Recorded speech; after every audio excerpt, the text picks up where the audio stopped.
¿Cómo se realiza la conexión entre nuestros dispositivos, o sea, nuestra tablet, nuestro smartphone o nuestro ordenador y el rodillo? Pues normalmente utilizamos una conexión inalámbrica utilizando protocolos como Bluetooth en su versión 4 o posterior, que bueno, la mayoría de los dispositivos ya tienen integrado este protocolo inalámbrico, o utilizar ANPlus, ¿vale? En el caso de ANPlus, bueno, hay dispositivos que lo tienen integrados, o sea, algunas tablets Samsung y algunos smartphones también de la marca Samsung, y si no, tendríamos que utilizar una antenita USB, ¿vale? Que normalmente viene con los rodillos, y esto lo conectaríamos pues bien en nuestra tablet con un adaptador OTG, ¿vale? O utilizando el puerto USB de nuestro ordenador, ¿vale? En este caso, bueno, sería interesante utilizar un prolongador USB como este, ¿vale? Que de unos 2 metros aproximadamente, para dejar la antena ANPlus lo más cerca posible del rodillo.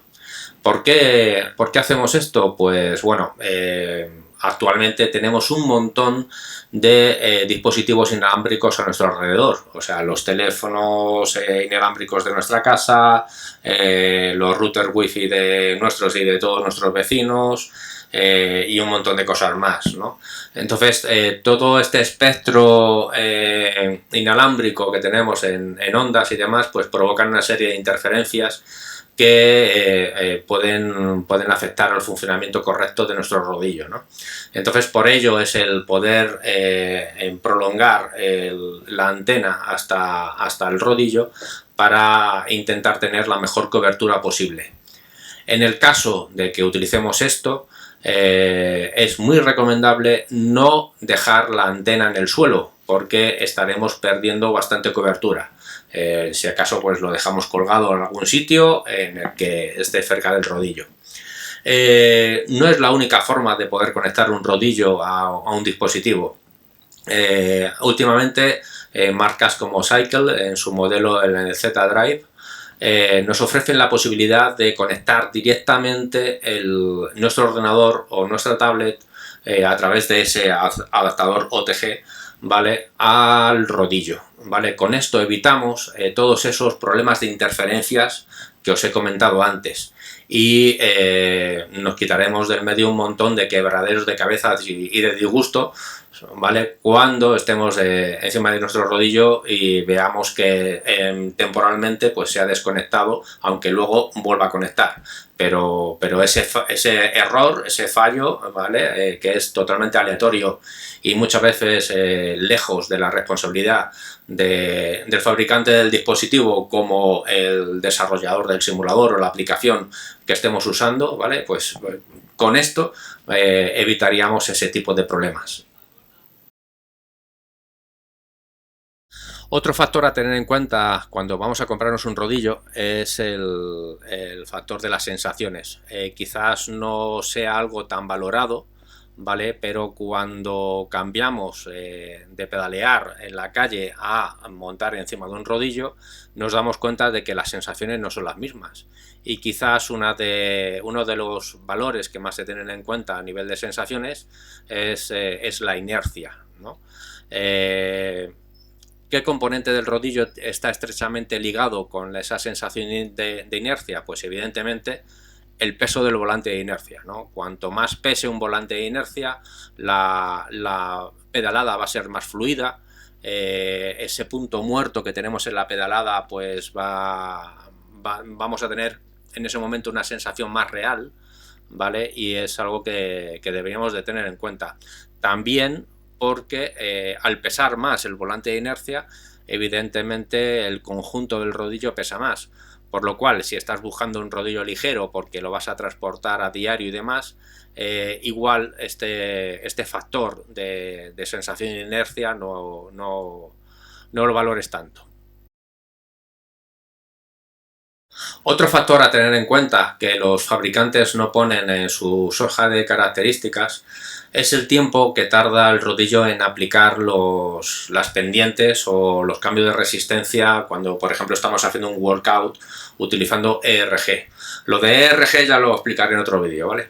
Entonces, esto es lo que tenemos que tener en cuenta, sobre todo en los rodillos que tienen unidades de resistencia magnéticas, que como hemos visto antes, se basan en el desplazamiento de un imán, ¿vale?, del que se encarga un motor, ¿no?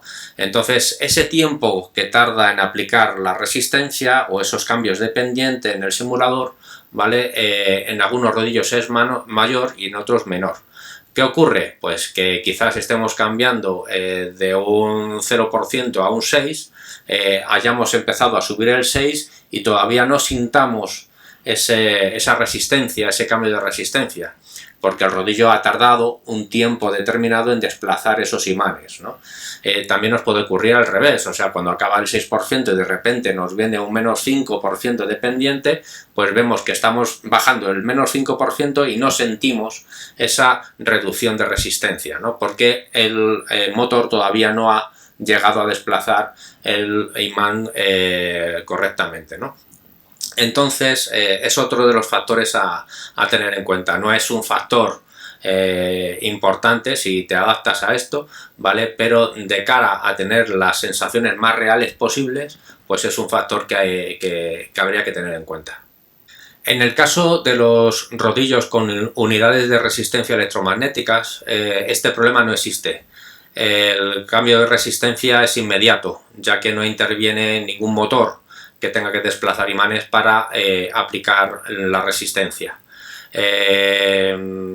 Como hemos comentado antes, su funcionamiento pues, es a través de unas bobinas a las que se les aplica mayor o menor corriente eléctrica. Sin embargo, sí que es un factor que tienen que tener en cuenta los desarrolladores de las aplicaciones, porque en un principio esto no se tenía en cuenta y, por ejemplo, utilizando un Tacx Neo, ¿vale? A veces sentías como pasabas de un menos 5 a un 5 y el cambio no era tan gradual como lo puedes hacer en la vida real.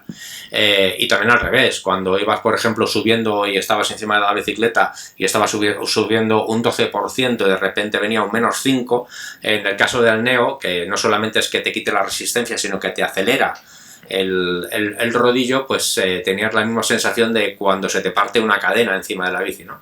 En fin, todos este tipo de dispositivos y este tipo de mejoras en las sensaciones se han tenido en cuenta en los simuladores, y cuando detectan que se está utilizando tal modelo de rodillo, pues lo que hacen es emular ese cambio gradual de pendientes.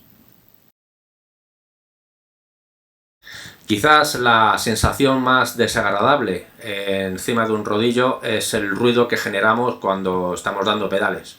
Si utilizamos un rodillo de rulo o de rueda libre, pues estaremos escuchando el rozamiento de nuestra rueda.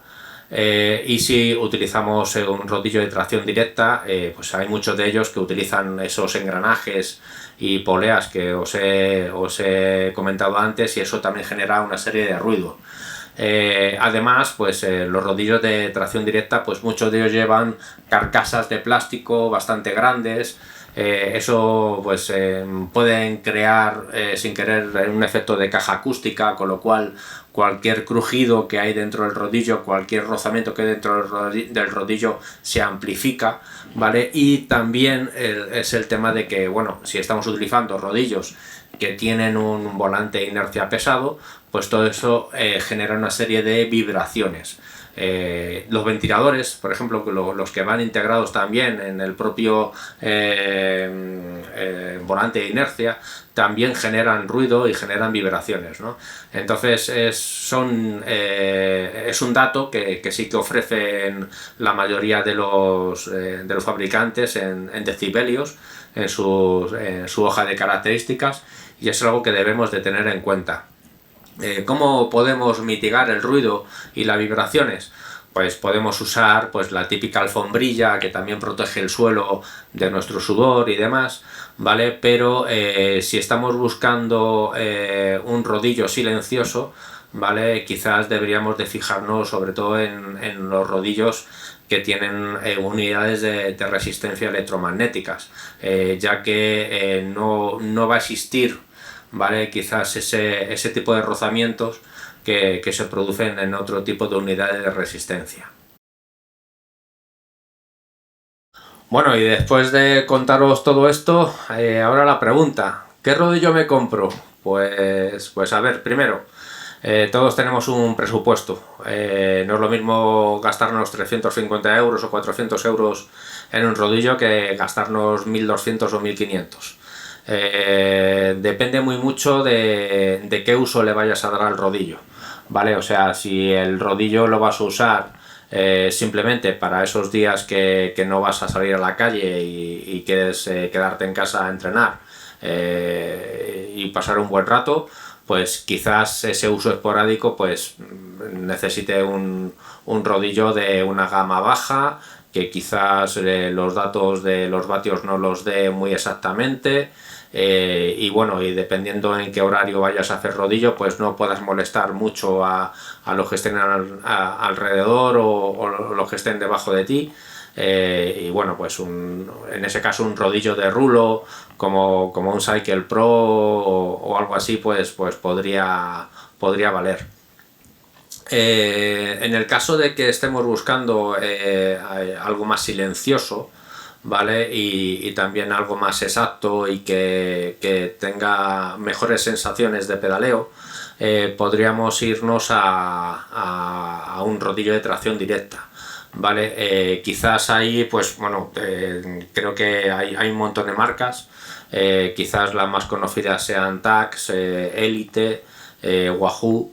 Creo que esas tres marcas tienen una gama bastante amplia de rodillos en las que poder elegir. Quizás un elemento a tener en cuenta sea pues que traigan el cassette incluido. En especial, o sea, hay un rodillo que yo creo que reúne muchas condiciones de las que estoy contando, que quizás no es el que más sensación de inercia tenga porque le falta algo de peso en el volante de inercia, pero sí que viene con el cassette incluido, es poco ruidoso, los vatios los da bastante bien a nivel de precisión, y se trata del rodillo el Elite Suito.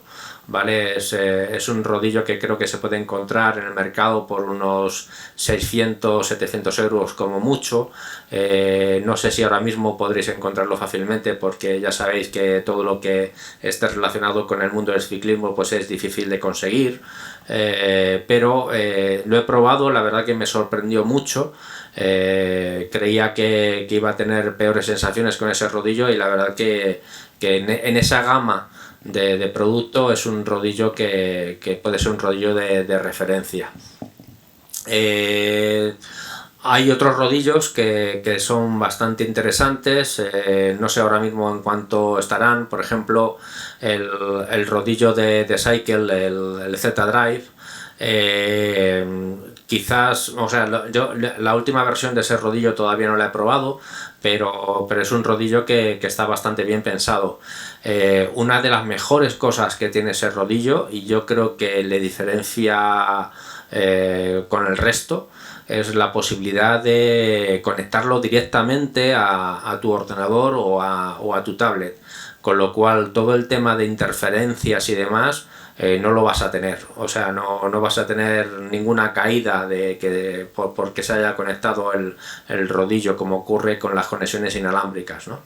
La sensación de inercia de ese rodillo es bastante buena, ¿vale? La lectura, aunque no lleve un potenciómetro integrado, la lectura de la potencia es bastante buena, ¿vale? Y creo que también es una opción a tener en cuenta. Luego por encima de estos podemos tener pues el Tacx Neo, el Saris Hammer, los Kickers de Wahoo. Son rodillos que están muy bien pensados. En cuanto a ruido, yo creo que el Tacx, el Neo, es uno de los más silenciosos. También hay un rodillo muy silencioso y muy sencillo si solamente quieres hacer rodillo para entrenar, y creo que es más silencioso incluso que el Tacx, ¿vale? Lo que pasa que le falta toda la inercia, que es el de 4i, ¿vale? Ese rodillo utiliza la llanta de aluminio como volante de inercia, ¿vale? Tengo pendiente probarlo, conozco a alguien que igual me lo puede dejar para probarlo, y es bastante especial ese rodillo. Lo que pasa que es eso, que seguramente que toda la parte de inercia no la tenga. No sé, o sea, creo que hay una gama muy amplia en el mercado. En cuanto a precios, yo creo que según el presupuesto que tengamos, pues podemos ver una opción seguro, y luego pues ya estaría pues todo este tipo de cosas, como por ejemplo el ruido, las vibraciones, y el tema de sensaciones, ¿no? Que bueno, que cuando llevas mucho tiempo encima del rodillo son cosas que poco a poco vas valorando más, ¿no? Entonces nada, aún así, bueno, cualquier pregunta que tengáis me la podéis poner por aquí en el vídeo, yo os las voy a responder encantado. Si hay algún rodillo que no he probado, pues buscaré referencias para contaros. Y en próximos vídeos, si pruebo dispositivos nuevos, pues os contaré cómo me ha ido, ¿no? Porque cada vez el mercado en dispositivos para ciclismo virtual cada vez es más amplio y cada vez las cosas se están haciendo mejor. Así que nada, espero haberos ayudado, y nada, si os ha gustado el vídeo, darle un like, compartirlo o sentiros libres y hacer lo que queráis, ¿vale? Así que nada, cuidaros mucho. Venga, hasta luego. Solo un apunte final. Los que estéis pensando en compraros un rodillo de rulo, tenéis que mirar si vuestra bicicleta tiene un eje pasante de 12 milímetros. Si es así, que sepáis que tendréis que comprar un adaptador para el eje para poder poner vuestra bicicleta encima del rodillo, que se sujete correctamente, ¿vale? Ese eje de para 12 milímetros no lo suelen traer todos los rodillos, todos los fabricantes. Entonces os dejo también un link, ¿vale? Donde podéis encontrar ese tipo de ejes para 12 milímetros. También tener en cuenta que si no queréis maltratar la rueda trasera de vuestra bicicleta en el rodillo de rulo, acabaréis comprando una rueda adicional, ¿vale? Con una cubierta, ¿vale? O sea, son costes adicionales que igual no tenéis en cuenta ahora mismo si estáis pensando en un rodillo de rulo, y que quizás en la inversión total, ¿vale? Igual no difiere mucho de compraros un rodillo de tracción directa. Aquí sí que nada, solamente que lo sepáis, que lo tengáis en cuenta, porque en un momento dado pues os puede convenir iros a un rodillo de tracción directa. Bueno, y con esto ya termino, ¿vale? Venga, un abrazo, hasta luego.